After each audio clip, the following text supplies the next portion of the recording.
morning. Thank you for joining us for another morning word. For those new to this is where we share a couple minute video, really to share for my own personal Bible study. Why? Because I mean this from the heart, want to see your life go from here to here. And God leaves us with this promise. He says, I come to give you life and life more abundantly. And he also gave us the tip of how you actually do that. How do you get the abundant life? He says, as a man thinketh in his heart, so is he. And if we can think like God, there is no valley that we can't come through, no mountaintop that we can't reach, because there was nothing that was impossible for God, which means there is nothing that is impossible for you. If you trust and believe, but also take action on the wisdom that God downloads to us on a day-to-day basis. So let's really get into this. Please have a pen and a piece of paper, take notes, and also obviously, if you hear what I'm saying, please do the action of the day. Please do the action of the day.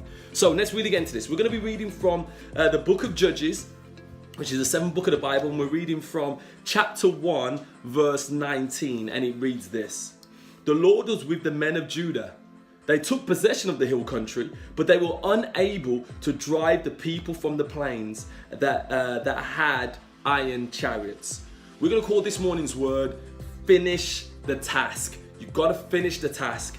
Now, in the book of Joshua, one book before the book of Judges, and if you watch those videos, okay, you would have heard that there was not an army that could come against Israel and Joshua's leadership. You just couldn't defeat them. That armies everywhere were fearful of the damage and the destruction this army would bring, okay, because they knew that God was with them. And so they were invincible under Joshua's leadership and God's, obviously, mighty power.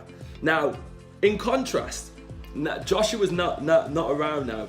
And obviously this is post Joshua's death, that the army still had victories, but they didn't finish the task. They were meant to drive these people out of the land totally, but it says there were people that they couldn't drive out the people of the plains because they had iron chariots. So what they were saying now is that, hey man, they had too much equipment, they've got better resources, they're stronger, we just couldn't do it. All right, but hold on, only a book before, under the leadership of Joshua, okay, whole kingdoms were destroyed just by walking around it. The walls of Jericho, okay, there were massive armies that were destroyed by only a handful of people. But now, a couple of iron chariots defeats the nation of Israel's army? That makes no sense. Okay, so what happens is the army said, oh, this is too tough. And they said, well, is it enough that we got a bit of the land? And it's enough. So instead of going all out and finishing the task, they then said it was enough. Now, some of us are living like that. Some of us are saying, do you know what? I should be on 50,000 a year, but it's enough that I'm on 30. But even though your potential was God set you out to earn 50. Some of you should have been married by now. But what you're saying, hey, it's enough that we just live together. But that was never your calling. You know, your partner's saying, I desperately wanted to get married, but you know what? If this will be enough. This will be enough. Some of you should have had your degrees by now, but you stopped studying because you said it was too hard, it was too difficult. So you said it's enough that, you know, I got my A levels. And you're settling. Where God never said to settle, He says, go and finish the task that I set on your heart. Not comparing anyone else. What did I set on your heart? Go and finish the task. Go and finish the task. So that really leads us to the question in the morning. The question in the morning is this. I get my own notes.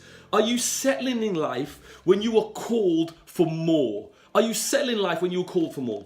Here's the lesson of the day. In life, it is easy, it is way too easy to settle and not to complete the goal or to complete that task. It's easy to settle for an okay job instead of the dream role. It's easy to settle for an okay pay when you're no longer getting paid the true value that you are. It's okay to settle for okay qualifications when you were destined to have a master's degree or PhD. Okay, you settled for your degree, or you settled for your A level or your GCSEs. It's okay to settle, okay, instead of living that life of abundance that you was meant to live in, that God called you for. Don't settle. We must complete the task of being all we were called to be, no matter how tough or challenging it is. So that really is the action of the day. Stop settling for okay. Stop settling for okay and push forward for what you were called to achieve. Do that for me today. That's the action of the day. Okay, so as you know, I'm passionate this morning, amen? Okay, so as we always say, we Jed hope God's gift to us is life. What we do with that life is our gift back to God. Please subscribe to our YouTube channel and social media outlets so you get these videos Monday to Friday. But more importantly, please share this with one person, because I truly believe this. If we can change the mindset of one person, we can change the world, because as a man thinketh in his heart, so is he. God bless you and see you soon for another morning word.